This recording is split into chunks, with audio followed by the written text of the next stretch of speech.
Assalamualaikum warahmatullahi wabarakatuh. Perkenalkan, saya Ahmad Insan Nugraha dari Prodi Manajemen Haji dan Umroh semester 1 kelas A. Di sini saya akan menjelaskan atau mempresentasikan tentang manajemen perubahan, yang dimana ini adalah salah satu bab daripada 15 bab yang telah dipelajari satu semester ke belakang. Saya presentasi di sini sebagai bentuk untuk memenuhi tugas daripada ujian akhir semester atau UAS yang diadakan oleh Universitas Islam Negeri Sunan Gunung Jati Bandung. Baik, manajemen perubahan dalam organisasi. Manajemen perubahan dalam organisasi adalah upaya yang dilakukan untuk mengelola akibat-akibat yang ditimbulkan karena terjadinya perubahan dalam organisasi.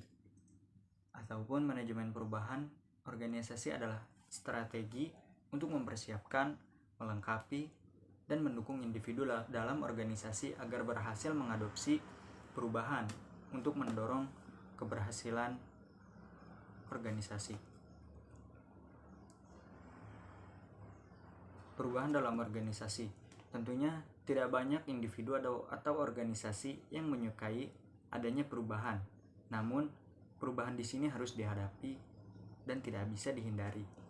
Maka dari itu, diperlukan satu pengelolaan perubahan agar proses dan dampak dari perubahan tersebut dapat diarahkan kepada titik perubahan yang positif.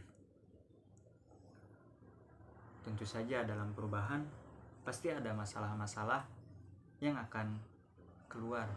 Di antaranya ialah masalah yang paling sering menonjol dan paling sering terlihat ialah penolakan atas perubahan itu sendiri.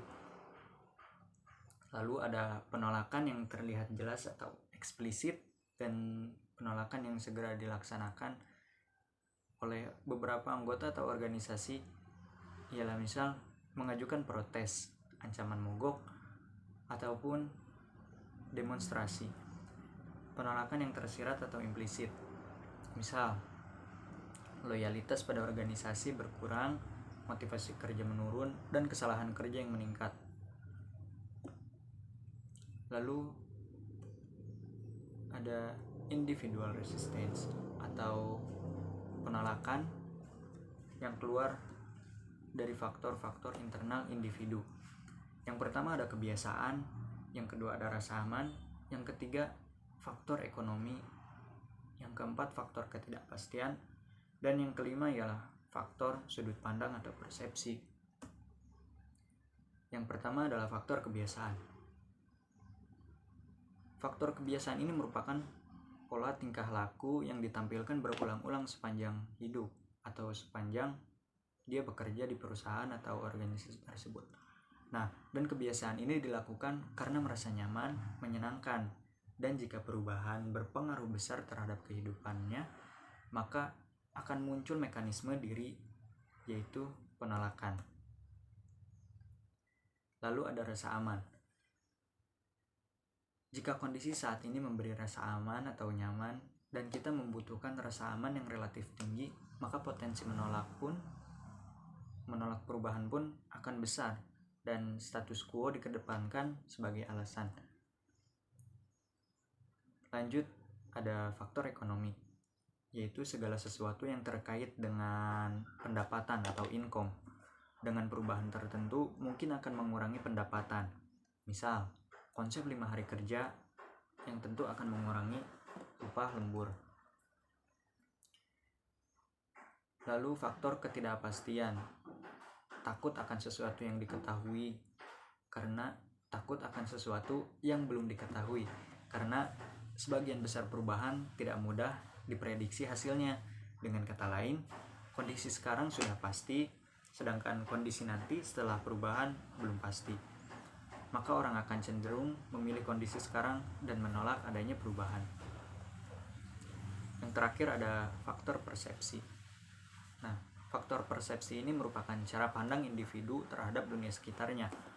Apabila cara pandang individu ini terhadap perubahan ialah pandangan yang negatif, maka akan mempengaruhi sikap individu ini dan akan menolak adanya perubahan tersebut.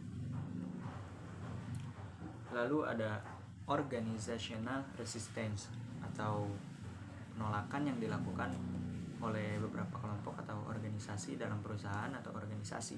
Nah, yang pertama ada inersia struktural, yang kedua ada dampak luas perubahan, yang ketiga ada inersia kelompok kerja, yang keempat ada faktor ancaman terhadap keahlian, yang kelima ada faktor ancaman terhadap kekuasaan, dan yang keenam ada faktor ancaman alokasi sumber daya.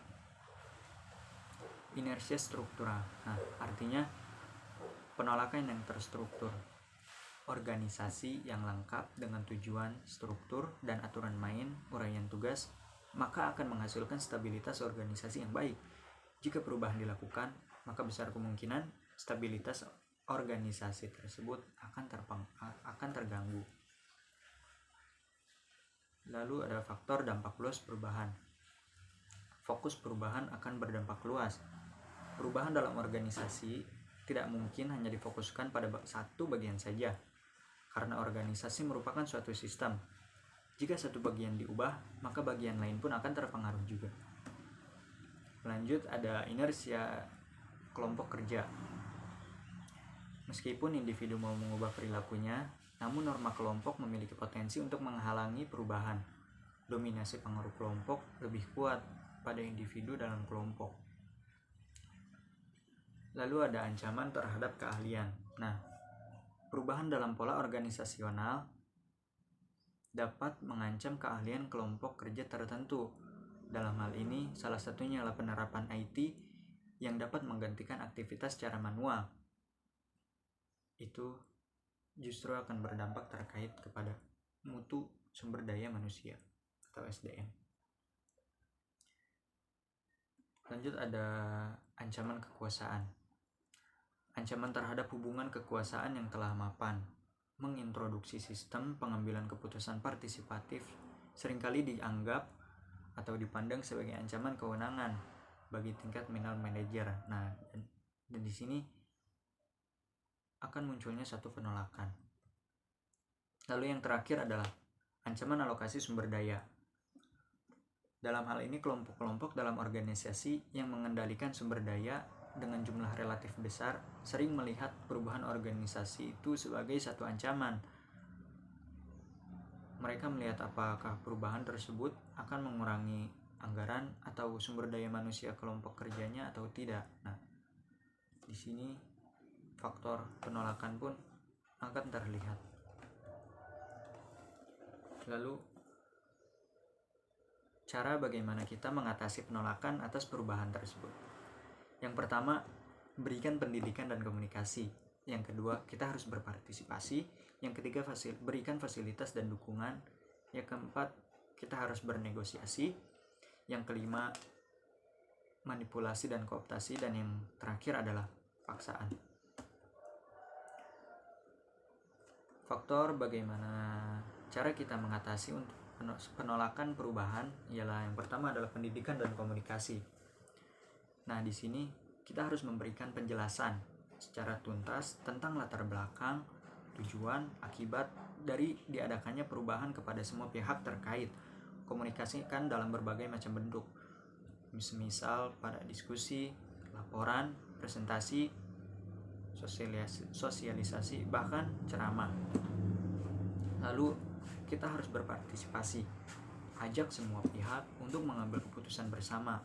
Ingat, leader hanya sebagai fasilitator dan motivator. Adapun yang mengambil keputusan ialah organisasi ataupun anggota organisasi tersebut. Yang ketiga, faktor untuk mengatasi penolakan atas perubahan ialah fasilitas dan dukungan. Jika anggota organisasi merasa takut atau cemas terhadap perubahan yang diterapkan, lakukan konsultasi atau bahkan terapi. Berikan juga pelatihan-pelatihan terkait peningkatan kemampuan individual yang bertujuan untuk mengurangi tingkat penolakan terhadap perubahan tersebut. Lalu ada negosiasi. Kita harus bernegosiasi dengan pihak-pihak yang menentang perubahan tersebut. Nah, cara ini merupakan cara yang bisa dilakukan jika yang menentang memiliki kekuatan yang tidak kecil. Misal, dalam hal ini ialah serikat pekerja yang menentang kebijakan baru dari manajemen perusahaan. Ini adalah satu kekuatan yang tidak kecil dan kita harus bernegosiasi dengan mereka.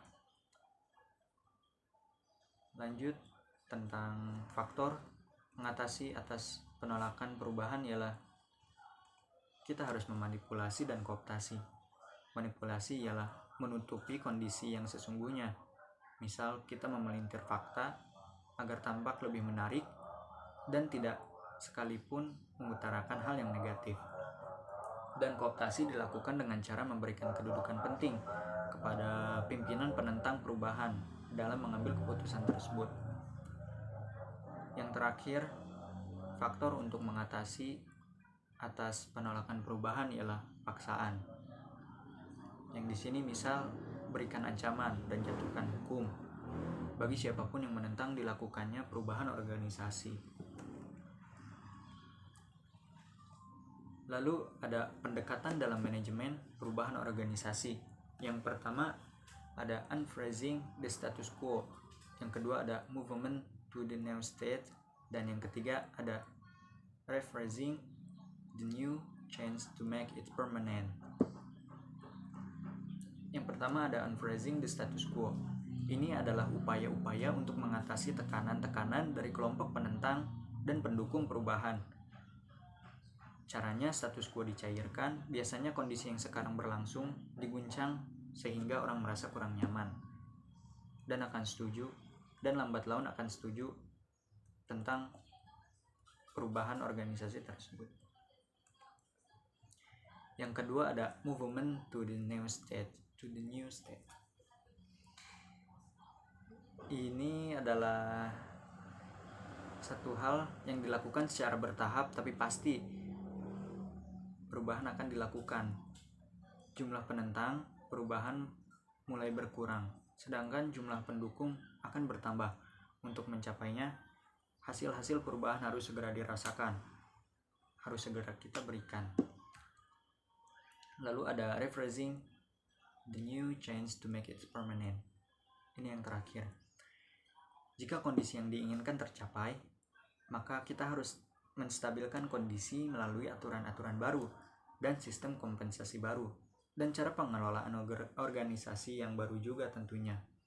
Nah, dan jika langkah ini berhasil, maka jumlah penentang akan sangat berkurang, sedangkan jumlah pendukung semakin banyak bertambah, dan pada akhirnya perubahan dalam organisasi tersebut akan dirasakan dan akan dilaksanakan.